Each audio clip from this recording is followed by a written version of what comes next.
tous et à toutes. Bonjour à tous. Bonjour à tous, parce qu'on est inclusif. Mesdames et messieurs et tout ce qui est au milieu. Ce qui est au milieu. Et au-delà. Et au-delà, bien sûr. Truc de fou, tout ce qui est au milieu. Les normaux et vous, là. Et les autres. Bon, on se retrouve pour cette 3e édition Softover, accompagnée évidemment. Toujours la même. Toujours la même. Est-ce que j'ai besoin de me présenter? Je sais pas. On est accompagné de notre guest illustre. Magnifique. Génial. Génial. Arrêtez. Guest. Arrêtez. Non, je suis timide, genre. Je peux te présenter? Du coup, Farah, une fois de plus. Une fois de plus, 23 ans, ça n'a pas changé. Une fois de plus, ancienne élève de psychologie. Et une fois de plus, activiste et militante féministe depuis de lustres d'années. Depuis la naissance, Depuis le finalement. plus jeune âge. Vraiment, depuis le plus jeune. Vraiment, limite. Et c'est super. Génial. Alors aujourd'hui, de quoi on va parler? Un sujet, ma foi, simple à traiter. Un sujet light, comme on dit. Un sujet d'actualité, finalement. Ouais, très très actuel. La misandrie. La misandrie. Oh, faut le chuchoter quand même. La misandrie. Mais qu'est-ce que la misandrie, finalement? Peux-tu nous expliquer? Qu'est-ce que c'est la misandrie? La misandrie, d'après David Gilmour, c'est lui qui l'a théorisé. C'est un néologisme d'ailleurs. C'est un mot du coup qui a été inventé. Ça correspond à la haine envers les hommes, qu'il le décrit comme une discrimination institutionnalisée, attention, envers les hommes sur la base unique de leur genre, ce qui offrirait du coup aux femmes des avantages et des privilèges. Donc sans même s'attarder sur le prisme binaire de la définition, on peut déjà baser l'argumentaire sur le manque de preuves de discrimination systémique envers les hommes. Les masculinistes prennent l'exemple de discrimination comme la hausse du divorce, la conscription, la circoncision, c'est pas une blague, la circoncision. Non, mais le kilo de bœuf est à 1 milliard d'euros et je me parle de... Non, mais... Et les abus sexuels et les viols envers les hommes. Ouais. Donc, c'est de ce phénomène dont on va parler aujourd'hui. Qu'est-ce que la misandrie? C'est pour eux un phénomène qui se développe depuis, on va dire, une 40aine d'années chez les féministes radicales, encore une fois, et qui serait une réaction en chaîne des droits qui nous ont été accordés et qui entraîne les privilèges des hommes leur échappent, qu'ils n'ont plus le contrôle sur les femmes maintenant. Des réactions. Je sais pas si vous connaissez l'IFOP, l'Institut français d'opinion publique, Ouais. qui a fait une enquête en 2018 et qui a demandé à une grosse partie d'hommes, j'allais dire, bref, beaucoup d'hommes, s'ils considéraient qu'ils étaient victimes de discrimination liée au fait qu'ils soient des hommes. Et en 2018, c'était 28% des hommes. 28% qui est énorme. Et ce qui peut être étonnant, c'est que en 2024, ce pourcentage a augmenté. Les hommes, quand ils parlent du fait qu'ils sont victimes de violences par rapport à leur genre, ils vont relever plusieurs problèmes. C'est que les femmes les trompent, qu'ils doivent payer aux dates. Donc quand ils parlent du fait qu'ils sont victimes de misandrie, c'est pour ces raisons-là. Que les femmes utilisent leur carte bancaire, qu'ils ne veulent pas cuisiner à la maison. Donc ça, c'était aussi une étude qui a été faite de quelles sont les raisons de pourquoi les hommes se sentent mal. Et quand on compare aux raisons, genre de pourquoi les femmes se sentent mal, donc les femmes vont répondre le viol, harcèlement sexuel, les violences domestiques. Donc on voit qu'il y a une vraie différence entre la misandrie et la misogynie. Et les hommes pensent que les deux se valent, la misandrie et la misogynie. C'est grave.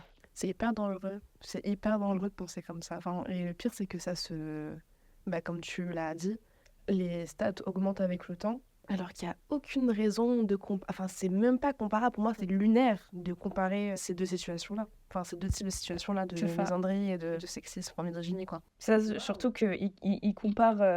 ce qui est comparé, c'est se faire tromper et se faire violer. Non, mais c'est ça, tu vois, c'est... Et le fait que les hommes soient très convaincus du fait que ça se vaut. Mais la misandrie, en faisant mes recherches, J'ai vu énormément d'ouvrages et d'articles, de rapports de recherche qui parlaient de misandrie, qui la théorisaient. Et notamment, il y avait beaucoup d'autrices qui parlaient de misandrie de façon très sérieuse. Et en faisant des recherches, je m'attendais plutôt à tomber sur des hommes qui parlaient de misandrie sérieusement.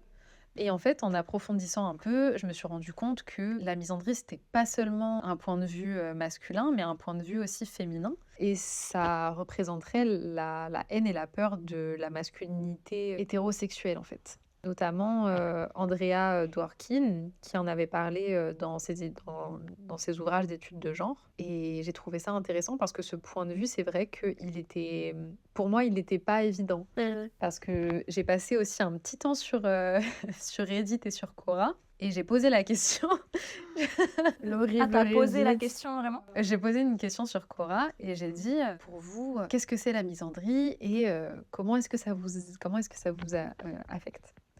Et les réponses que j'ai reçues étaient extrêmement virulentes d'hommes qui se sentaient véritablement opprimés. Et du coup, pour moi, ça a soulevé la question de d'où ça vient. Pourquoi est-ce qu'ils ont cette impression-là? Pourquoi est-ce qu'ils n'arrivent pas à mettre en perspective leur expérience avec l'expérience de femmes? Et pourquoi est-ce que il y a autant un manque d'empathie vis-à-vis de leur père, en fait? Pourquoi est-ce que... parce qu'une des réponses que j'ai reçues, c'était d'un homme qui est prof en école, il me semble, qui disait qu'il se sentait mal à l'aise parce que quand il devait... je crois que je t'en avais parlé de cette Ouais. réponse. Quand il devait reprendre une gamine sur le dress code, tout de suite on le traitait de misogyne, de... Oui, pourquoi est-ce que tu vas reprendre une gamine sur sa tenue, etc. Et il disait qu'il se sentait véritablement paralysé et opprimé par il appelait ça des stigmas. Oh, c'est terrible. Et en fait, cette impression-là, pour moi, elle est non seulement lunaire, parce que j'ai reçu vraiment plein de réponses, et c'était que des hommes, d'ailleurs.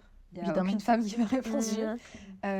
Et ouais, j'ai trouvé ça super intéressant. Il y a quelques instants, j'ai parlé d'une stat de 2018 en France, du coup des 28%. Et en 2019, une autre étude a été faite et 38% des hommes pensent que le fait d'être un homme les affecte au quotidien, qu'ils ont trop de responsabilités. 38%. Il n'y a pas longtemps, j'ai entretenu avec un homme. C'est rare hein, que je parle sérieusement avec un gars. Sérieusement, pas en mode love, mais sérieusement à propos d'un sujet. Et donc j'ai posé une question à cette personne. Qu'est-ce qu'elle pensait de la misandrie? Et ça m'a étonnée parce que quand on rencontre des gens où on pense qu'on est amis avec eux, on a l'impression qu'ils ont le même avis que nous à propos de sujets. Enfin, c'est évident pour nous, la misandrie. On n'a même pas besoin d'en discuter entre nous. Genre, qu'est-ce qu'on en pense? On sait déjà ce qu'on pense de la misandrie. Et ça m'a grave étonnée de capter que de son côté, la misandrie, c'était un vrai truc. Et que ses amis aussi pensaient que la misandrie, c'était un vrai truc. Et je parle de jeunes personnes. Alors que quand j'ai posé la question à des oncles à moi, ou au papa carrément, la misandrie, c'était même pas une question. C'était même pas un sujet. C'est intéressant, vous pensez quoi de ça? Genre du fait que les jeunes ont un avis beaucoup plus drastique que les personnes plus âgées. Bah, je pense que déjà, le terme misandrie ou le fait de se proclamer misandre, c'est de notre génération. Genre sur Twitter, je vois là des meufs qui se revendiquent genre foncièrement misandres, tu vois, genre d'un premier degré. Je pense que tu l'as vu avec la psycho. Ouais. Et aujourd'hui, on a les dénominations. Aujourd'hui, c'est beaucoup plus démocratisé. Par exemple, là, avec TikTok. Quand le mot... Bon, du coup, c'est en anglais parce que tout se fait aux États-Unis. Mais quand le mot boundary est sorti du cadre psychologique, boundary, du coup, c'est genre les limites que tu poses dans tes relations, en gros. Quand ce mot est sorti du cadre psychologique et est devenu, enfin pas, je dirais pas une trend, mais c'est vrai presque, que ça s'est c'est- démocratisé Ouais. largement. Et quand c'est allé dans la sphère publique, t'as des gens qui se le sont Appropriés. appropriés. Et on le voit particulièrement, moi en tout cas je le vois, après c'est peut-être une chambre d'écho, hein, mais moi je le vois particulièrement avec des hommes pervers narcissiques qui vont utiliser ce terme dans leur relation pour empêcher empêcher les femmes avec qui ils sont en relation d'être libres en fait. Ils vont brider leur liberté individuelle en utilisant des termes qui sont à la base psychologiques et des termes qui sont genre holier than thou, je sais pas comment dire, mais Hi. hi. Je peux dire ça comme ça, hein. Ouais, qui sont genre élevés, on va dire, je sais pas C'est comment pas dire. des termes communs, quoi. C'est ça, pour emprisonner en fait. Ouais. Donc c'est vrai que les termes misandrie, enfin ces termes-là qui étaient pas communs avant, genre il y a 30, 40, 50 ans. Aujourd'hui, on en parle beaucoup plus et aujourd'hui, je pense que on se l'approprie plus parce que c'est dans le vocabulaire commun. Genre. Oui, voilà, c'est ça. Un truc que les masculinistes aussi revendiquent, c'est la différence d'éducation entre les hommes et les femmes. Aujourd'hui, le gap de genre, il est encore plus grand qu'il était. J'ai regardé une recherche qu'il était en 1972, mais dans l'autre sens. C'est-à-dire qu'en 1972, tu avais beaucoup plus d'hommes qui étaient en éducation supérieure. Aujourd'hui, c'est l'inverse. Il y a beaucoup plus de femmes qui sont de plus en plus éduquées. J'ai vu que depuis 1995, 180 millions de filles supplémentaires se sont inscrites dans l'enseignement primaire et secondaire. Et la participation des femmes à l'enseignement supérieur a triplé depuis cette date-là. Donc au niveau national, c'est vrai qu'on voit des disparités entre les sexes au détriment des hommes dans 75% des pays qui disposent de ces données-là. Donc c'est une des revendications, c'est que dans la sphère de l'éducation, les hommes se sentent complètement délaissés. Et un truc qui est intéressant par rapport à la sphère de l'éducation également, c'est qu'il y a une discrimination, j'aime pas utiliser ce terme, mais une discrimination positive. Les femmes ont plus tendance, mais ça rentre dans le cadre, pour ceux qui ont écouté notre épisode de la semaine dernière, ça rentre dans le cadre du sexisme bienveillant. Parce qu'on a beaucoup plus d'instits femmes que d'instits hommes. Et dans l'instance de sociabilisation qui est l'école, les garçons ont très peu de modèles masculins. Mais ça rentre dans le cadre du fait que... Enfin, ça rentre dans le fait que les femmes sont considérées comme, comment on dit, caretaker, comme celles qui prennent soin de leur communauté en fait. Et du coup, c'est pas étonnant de les voir dans des positions d'institutrices, dans des positions d'aide-soignante. Ouais, infirmière, tout ça.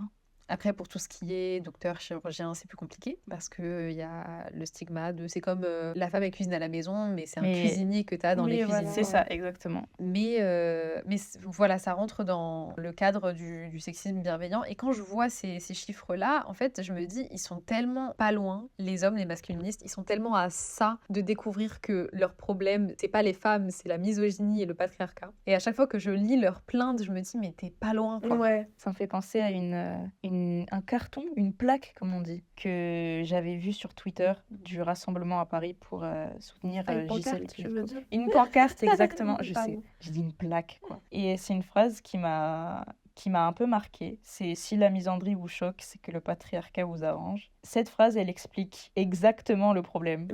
Les hommes ne lient jamais ça au patriarcat. C'est un problème parce que c'est littéralement misogynie, patriarcat, tout ce qui est sexisme, c'est littéralement un problème de société. Système, le système. Oui, mais eux, ils considèrent que la misandrie, c'est un problème de société, en fait.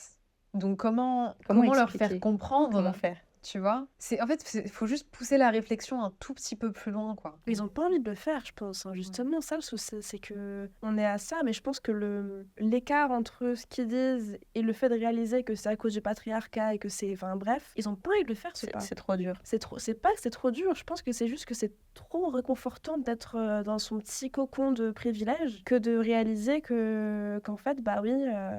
Je sais pas si vous voyez ce que je veux dire. Je vois ce que tu veux dire. En fait, quand ils sont genre à la limite de faire la révélation, ils font un 180 complet. Exact. Et ils disent la solution, c'est les tradwives. La solution, c'est c'est ça. C'est moi qui reprends mon poste d'homme dans le foyer, en fait. Ils font un détour complet, en fait. Non, mais c'est vrai que la pancarte, déjà les pancartes en Mali sont toujours hyper intéressantes et hyper inventives. J'adore les pancartes en Mali.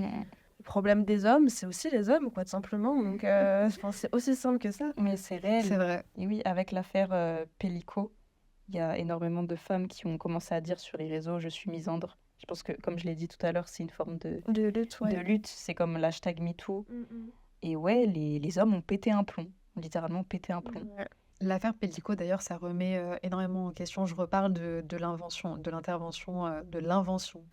Invention. Je reparle de l'intervention de Rokhaya Diallo parce qu'elle m'a beaucoup marquée. mais elle avait parlé du fait que ça remettait en question complètement le symbole de la masculinité. Et principalement, elle l'a pas nommé, mais ce qu'elle pointait du doigt, c'est la masculinité hégémonique. Et donc, l'expression du pouvoir des hommes sur les femmes et sur d'autres hommes qui sont pas considérés comme des hommes puissants et dominants. Les hommes alpha, finalement. Les Non. hommes alpha sur les hommes bêta. C'est très drôle.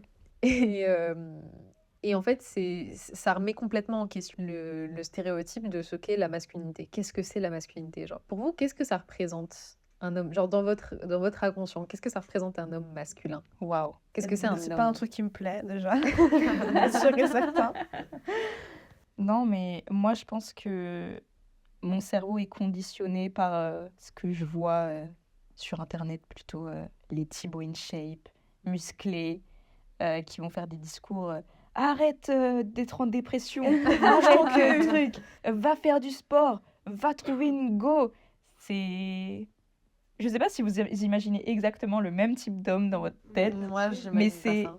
Non, mais pas imaginer, vous captez ce que je veux dire. Mais Oui, genre, non, je vois, mais j'ai pas la même image. Genre. Ah ouais? De l'homme masculin, pour moi, c'est pas ça. Ah ouais? Pour moi, c'est vraiment un mec musclé. Moi, j'imagine genre un homme dans les bois. Moi aussi. Toi aussi. Barbu, un peu Barbu bûcheron, poilu. Ouais. Ah Bûcheron, ouais. exactement, qui coupe du bois avec ses mains, genre. Ah ouais, non, je vois aussi. Ok, je Tu vois vois, aussi. avec sa chemise ouverte comme ça. L'idéal. Pour moi, il est américain, l'idéal. Il est américain. Ouais. On dit idéal de façon très nuancée, hein. C'est pas notre idéal à nous, on Non. précise bien. Vraiment Dieu pas. merci, c'est pas ça. Dieu merci, carrément. C'est genre un homme, comme ils disent les Américains, provider. Ouais. Un homme qui... Ramener à manger à la maison, Un homme chasser vrai. le gibier, un homme en vrai, tu vois, vraiment. Exactement. L'homme chasseur-cueilleur. Voilà, exactement. L'homme des cavernes, c'est ça. Et en fait, à qui ça plaît, ça? Il y en a qui s'appelaient, hein. Il y en a, hein, mais les BDH. Oh pour là ça, là. elle- Que ça, j'ai trop besoin d'en parler des BDH, attendez. Parce que je pète un peu, en fait. Moi, ça me rend complètement folle de voir les... Non, mais je parle pas de la même chose. De voir des hommes se grimer et faire la BDH au téléphone, sur des applications de téléphone et tout. Ça me rend complètement folle. Ça me saoule, en fait, parce que c'est encore du bashing sur les femmes maghrébines. Le cerveau des hommes et des femmes est pas si différent que ça, mais pendant l'enfance, le cerveau des jeunes filles se développe beaucoup plus rapidement que le cerveau des garçons. Je suis allée faire mes recherches, du coup, je me suis demandé pourquoi. D'un point de vue social, d'un point de vue sociologique, on place beaucoup plus d'attentes sur les jeunes filles que sur les garçons. Les garçons, c'est bon, c'est un garçon quoi. Boys will be boys. C'est un garçon, c'est pas si grave. Bon, il fait de la merde, c'est pas très grave. Les filles, on a beaucoup plus d'attentes. Et on attend d'elles qu'elles soient, bizarrement, paradoxalement, on attend d'elles qu'elles soient beaucoup plus indépendantes que les garçons Ouais. à l'enfance. Qu'elles prennent le rôle de la maman, en fait. Mais après attention, qu'est-ce que tu fais dehors à 22h? T'as la force d'un enfant de 11 ans. Un truc aussi que les masculinistes revendiquent, encore une fois, c'est le problème de la mort de désespoir. C'est comme ça qu'ils l'appellent. C'est le taux de suicide qui est extrêmement élevé chez les hommes. Et ça, dans les discours ou dans les débats qui opposent les masculinistes et les féministes, t'entends souvent des hommes dire oui, mais et le taux élevé de suicide chez les hommes? Et en fait, je voulais savoir ce que vous en pensiez parce que la mort de désespoir, elle est caractérisée par des hommes qui se sentent inutiles, sans valeur. D'après nous, notre analyse, qu'est-ce que c'est?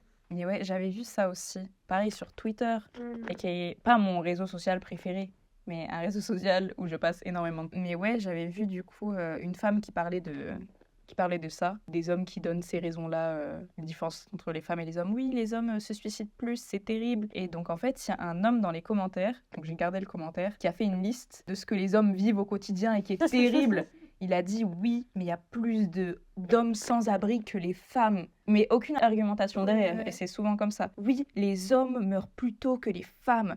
Oui, moi, on me diffame beaucoup. Et quoi? Et il y a beaucoup plus d'hommes en prison. Donc, qu'est-ce que je pense de ça? Je pense que les hommes, en général, parlent du sujet en surface. Ouais. Ils creusent jamais... Ils sont pas intéressés, je pense, par le sujet. Mais là, pour chacun des arguments qu'il a dit, on pourrait tout passer au patriarcat. Exactement. Ah, mais carrément. Exact. Genre, pourquoi il y a plus d'hommes SDF que de femmes? Parce que les femmes, elles marchent en communauté. Parce que les hommes, ils créent pas de relations... ils créent pas de relations fortes. Ils ont pas de relations intimes avec leur entourage. Pourquoi il y a plus d'hommes en prison? parce que on donne plus de valeur à des hommes agressifs et violents. Et les femmes, elles ont tendance à être brimées pour leur colère et leur violence. Enfin, c'est juste, si on pousse la réflexion, on revient au même Ouais, truc, c'est si ça, on pousse la c'est ça. réflexion plus C'est pas loin, compliqué. et on t'explique que le problème, c'est le patriarcat. En fait. Les hommes, réfléchissez, s'il vous plaît. Ils savent pas, ils savent Genre, pas. Si vous nous écoutez, réfléchissez, genre. Réfléchissez. Mais oui, du coup, ce que j'en pense, c'est ça, c'est qu'il n'y a aucune réflexion. Ils sont pas intéressés par le sujet, je pense, la majorité des... Ouais, ils le font en réaction, genre. C'est ça. Ouais, les hommes réagissent seulement, mais ils vont jamais engager une discussion sur ce sujet de leur plein gré. Genre, vu qu'on le vit, nous, au quotidien, en tant que femmes, ça va être que de la réaction de leur part. Et vu que nous, en ce moment, on en parle de plus en plus de ce qu'on vit, c'est uniquement réaction à chaud. Donc, il n'y a aucune réflexion derrière. Il n'y a aucune recherche de leur part. Ça va juste être... Oui, mais nous, il y a plus d'hommes en prison et en plus, c'est beaucoup plus de gens qui se S-word. Et oui, et la circoncision, quand on est obligé de nous couper. On nous coupe le zozo et... Si. L'enfer. Je vais pas dire qu'ils sont bêtes, hein. Waouh. Mais voilà, tu dis, ils réagissent que à chaud et qu'il n'y a pas de réflexion derrière et qu'ils cherchent pas, du coup, à avoir des discussions par rapport à ces sujets-là. La majorité. La majorité, oui, la Je majorité. pense que Oui. forcément, il y a des hommes qui vont être en mode oui, mais moi, non. Ok, toi. Ok, D'accord. toi, vas-y. D'accord. Mais ça leur apporte rien, en fait, d'avoir ces débats. Parce qu'une fois de plus, là, on a ce débat ensemble. La conclusion majoritairement, c'est quoi? C'est que c'est la faute du patriarcat. Tu vois, du coup, en fait, c'est pour ça, je pense que forcément, ils réagissent que à chaud et ils cherchent pas à approfondir la chose parce qu'ils savent très bien que, genre, derrière, ils vont se faire descendre à coup de bah oui, mais genre, vas-y, pousse justement la réflexion un peu plus loin et tu verras que le problème, bah, c'est pas les femmes, c'est bien les hommes, une fois de plus, tu vois. Et d'un autre côté, si eux, ils osent pousser la réflexion plus loin, ils se font descendre par les hommes. Aussi, Exactement. c'est vrai, ouais. Je pense qu'ils sont complètement perdus parce qu'ils ont aucune safe place en fait. Et c'est pour ça qu'il y en a énormément qui se tournent vers des communautés sur les réseaux. Eux, ils ont personne à qui parler en fait. Moi, je trouve ça dramatique parce que c'est à cause de ça que nous, après, on se fait agresser bêtement, tu vois. Mais dans tous les cas, d'un point de vue juste humain, c'est dramatique qu'ils aient personne à qui parler en fait. Par contre, si on fait un peu la méta là rapidement, là on est 3 femmes qui parlent d'un sujet qui parle d'hommes et de masculinité. De l'autre côté, je sais pas si Pascal Ouais. a autant de temps à parler de nous. Impossible. Je veux pas dire que ça prouve parce qu'on n'est pas les représentantes féminines, tu vois. Mais c'est quand même un argument, genre on est quand même là en train de parler, d'essayer de trouver des solutions quand même. Ça, ce qu'on fait, c'est un but, quoi. C'est d'informer les gens. Et même si notre podcast, la cible de notre podcast, c'est les queers et tout, cette magnifique communauté, Les LGBT. on aimerait que... Les alphabets. Les alphabets.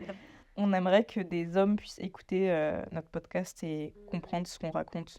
Mais je pense qu'il passerait même pas plus de 5 minutes à écouter, honnêtement. Ouais, je pense qu'il faut déjà être déconstruit. En fait. Ouais. Oui, c'est ça. Mais écoute, qui vivent leur discrimination tout seul et qui pleurent, et voilà, c'est tout. Je suis triste parce que j'ai besoin d'un câlin, j'ai vu ça.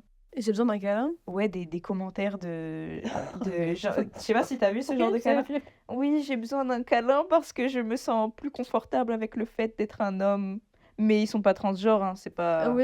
C'est vraiment juste, oui, je suis un homme, je suis trop persécutée, j'ai besoin d'un Il me faut... câlin. I need a hug. Where's my hug at? La seule fois qu'un homme va recevoir des fleurs, c'est sur son lit de mort. Bah, offre-toi des fleurs, mon rêve. Demande à tes Demande à tes potes potes de de t'offrir t'offrir des fleurs, je sais pas, Je sais pas, prends les devants en fait. oui. Merde alors, entoure-toi des offre-toi bonnes des personnes. fleurs tout seul, casse pas la tête. En fait. En fait, c'est ça, c'est genre recevoir de l'affection, oui. En donner, non, impossible. Mais même dans leur relation intime, ce qu'ils recherchent, c'est recevoir de l'affection. Dans les relations hétéros, c'est ce que je remarque. Bon, personnellement, j'ai pas vécu ces choses-là. Mais souvent, ils cherchent une maman. Ils cherchent une maman. Aga. en fait. Aga. Bon, juste petite parenthèse. Fun, drôle. Et vous connaissez l'émission Ça commence aujourd'hui? Non? Attends, oui. Bon. C'est l'émission avec la brune, là. Là, oui, j'ai oublié comment ça s'appelle. Ouais. Bon. Élise Lucet. Non, il faut arrêter. Élise Lucet, On elle est... parle de elle ma est- mère, s'il vous plaît. Elle est... Pour c'est moi, pas c'est vrai. toujours Élise Lucet. Trop premier deck. Bah, on se connaît pas, tu Trop vois. premier Enfin, date. c'est la guest, c'est la star. Lucet, Farah, Adnan. Je sais pas.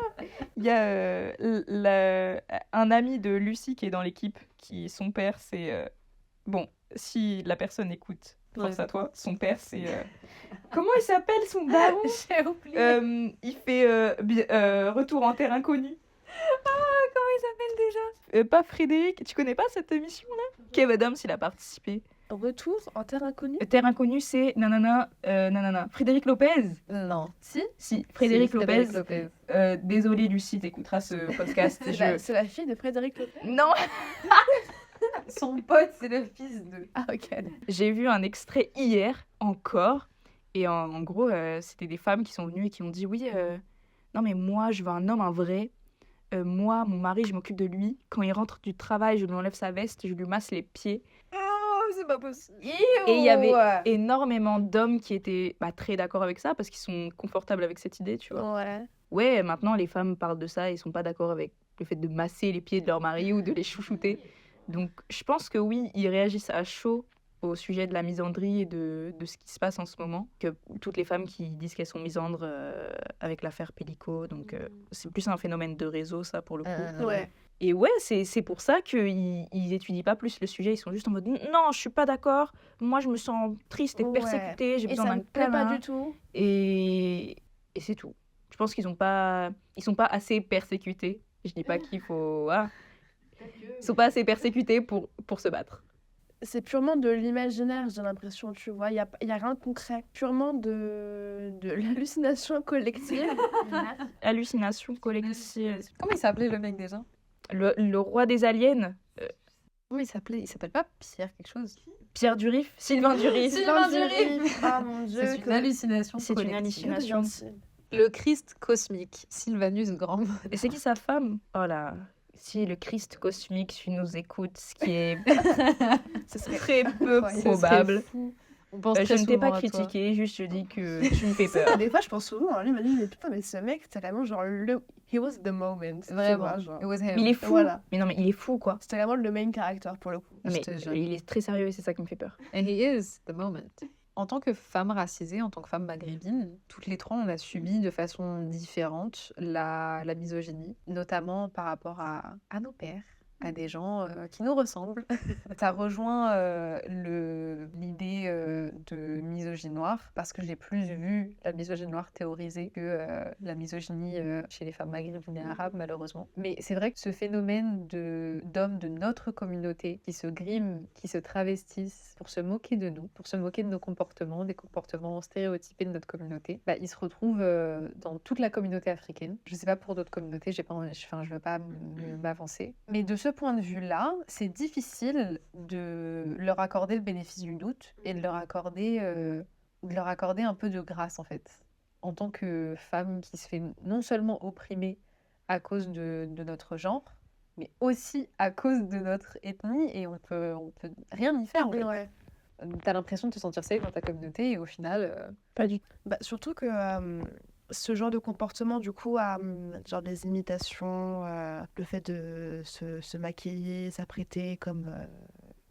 du coup, dans notre cas, nous, des femmes maghrébines, ça, à la limite, tu vois, quand on était au collège ou en primaire beaucoup moins, peut-être fin primaire, mais en tout cas beaucoup au collège, j'arrivais énormément. Et tu sais, avec le temps, je me dis, peut-être que c'est pour avoir le bon soupçon, mais je me dis que c'était pas plus innocent, mais c'était moins conscient de la gravité, tu vois. Tandis que là, aujourd'hui, du coup, sur, à ce que j'ai compris de TikTok, majoritairement TikTok, sur Instagram, je vois pas. Après, c'est pas le contenu que moi, je suis, ou même que l'algorithme me propose, tu vois. Ce que j'ai compris, c'est des hommes qui, aujourd'hui, font ça. C'est plus du tout des enfants, des adolescents, c'est vraiment des grands darons de 25-30 ans, tu vois. Ouais, même, il y a 10-15 ans, hein, il me semble que c'est lui, attendez, j'ai pas envie de dire de conneries. Si je dis pas conneries, c'est effectivement, c'est Ahmed Silla. Il le faisait déjà il y a 10-15 ans. En Ouais. fait, pour lui, c'est une forme libératoire. Enfin, c'est libératoire de s'habiller en femme et d'imiter des femmes de sa communauté. Grand bien lui fasse. J'espère qu'il a découvert quelque chose sur lui, tant mieux pour lui. Mais ça a participé à perpétuer énormément de stéréotypes Ouais. sur sa communauté. Et c'est ça qui est triste quand même. Sur scène, en plus, c'est même pas en mode sur un compte Instagram ou TikTok. Ou Ouais, quoi. en fait, il le faisait pour faire rire les Blancs. Ouais, genre. c'est ça. Et de notre côté, en tant que femme maghrébine, on voit notamment, toi t'as pas TikTok, depuis quelques années je crois, hein, je vois des hommes se grimer, genre mettre une perruque, et Faire faire une la voix de... BDH. C'est ça, faire une voix de femme, parler De comme... femmes, enfin, faut dire les termes, de femmes maghrébines de cité, C'est ça, exactement. et d'aller sur des apps où t'appelles des gars et tu les Beurre chauffes. téléchat. Ouais, beurre téléchat, Pardon c'est vrai. Ouais, Oui, tu oui. connais pas? Beurre téléchat. Ouais. Beurre téléchat, c'est Omegle des Arabes. Ok, d'accord. Donc en gros, tu te connectes et tu vas... Enfin, c'est aléatoire, tu tombes sur une personne. Oui, ouais. Souvent, c'est des gars Ouais. qui parlent avec des filles. Ouais. Et ouais, donc ces gens-là sur TikTok, que je crois il y en a... Enfin, t'as parlé de 2 TikTokers qui font ça. Ils vont faire des lives, donc faire une voix de femme et parler à des hommes sur cette plateforme-là. Ils imitent un cliché, en fait, de femme beurette, ce genre de truc, et ça fait rire. C'est effrayant. Ça fait rire... je pense que ça fait rire les blancs. Pas que, hein. C'est ça le délire. Et c'est les que hommes. En fait, pour les Maghrébins, c'est encore plus nuancé parce que pour les Noirs, à cause de la blackface, d'autres, j'aime pas les appeler ça, mais d'autres gags, des shows minstrels. Les blagues sur les Noirs, particulièrement, vont faire rire la galerie blanche. Les blagues sur les Arabes, c'est encore plus nuancé que ça. Parce que ça fait non seulement rire les Blancs, ça fait rire les Arabes qui vont se critiquer eux. Pas se critiquer, mais genre se dévaluer eux-mêmes. Ouais. Et ça fait rire les Noirs qui prennent goût à ces gags, en fait. On a l'impression que, on rigole tous en communauté, blague blanc beurre. Non, c'est pas ce qui se passe. Non, pas drôle. Et ça contribue à continuer de véhiculer ce genre de clichés sur les filles maghrébines qui habiteraient en cité. Enfin, moi, par exemple, j'ai grandi dans une cité, donc j'ai vu des choses. Et ce que certains humoristes, par exemple au Marrakech du Rire, là, je sais pas comment ça s'appelle, vont décrire lors de leurs sketchs, c'est totalement faux. Souvent, ils décrivent les femmes beurettes comme des cagoles de Marseille. Ouais. Donc, et c'est pas du tout vrai. J'ai vraiment grandi dans une banlieue dans le 94. Oui, mais dans une cité Oui, ouais. dans le 94. Et c'est pas du tout ça. C'est vraiment ce qu'on voit dans les films. Les films français, c'est vraiment ce que les médias décrivent, mais c'est pas du tout la réalité. C'est limite un fantasme. Le dernier point qu'on a envie de mentionner, c'est en rapport donc, toujours avec la masculinité, c'est la socialisation masculine. Moi, ce dont j'ai envie de parler, et c'est un peu mon bif avec les hommes en ce moment, c'est mon gros problème que j'ai avec les hommes, parmi tant d'autres, c'est leur interprétation de certains médias. Et je pense particulièrement à 3 films que je vois énormément interprétés dans la manosphère. 4 films. Fight Club, Waouh. Matrix, Matrix. American Psycho et Joker. Oh là Ces là. 4 films-là, j'ai trop besoin qu'on asseye tous les hommes red pill, qui me cassent la tête, qu'on les asseye, qu'on leur présente un documentaire ou un exposé complet sur les intentions de ces films. C'est ça. Fight Club, non seulement c'est une critique sur le capitalisme, c'est une critique sur la masculinité toxique. Ouais. American Psycho, c'est une critique sur la masculinité toxique et sur Ouais. l'hétéronormativité. Le personnage... En fait, j'avais jamais vu American Psycho. Quand j'ai vu des édits masculins, masculinistes, blablabla, qui parlaient d'American Psycho et tout, je me suis dit, bon, j'ai envie de voir ce que ça donne. J'ai envie de voir ce que c'est, pourquoi est-ce qu'ils ont cette interprétation-là, est-ce que c'est l'intention du film. Je regarde le film. Non seulement c'est une femme qui l'a réalisé, l'intention première du film, c'est de se foutre de la gueule du personnage principal. Comment tu peux regarder ce film et pas te rendre compte que c'est une critique de toi-même? Mais surtout, moi, ça me paraît évident. Mais je pense que la façon dont la réalisatrice a fait son film, ça doit paraître évident. Ouais. C'est même pas un peu subtil. C'est évident. Il y a des scènes qui sont tellement... Ça crève les yeux, en fait, la signification. La scène avec les cartes de visite. Mais exactement. La scène où ils sont en train de se battre pour des cartes de visite, où ils se les présentent. C'est ça, c'est... Le but, c'est que on se foute de leur gueule, en fait. C'est ça, en fait, c'est comique. C'est vraiment...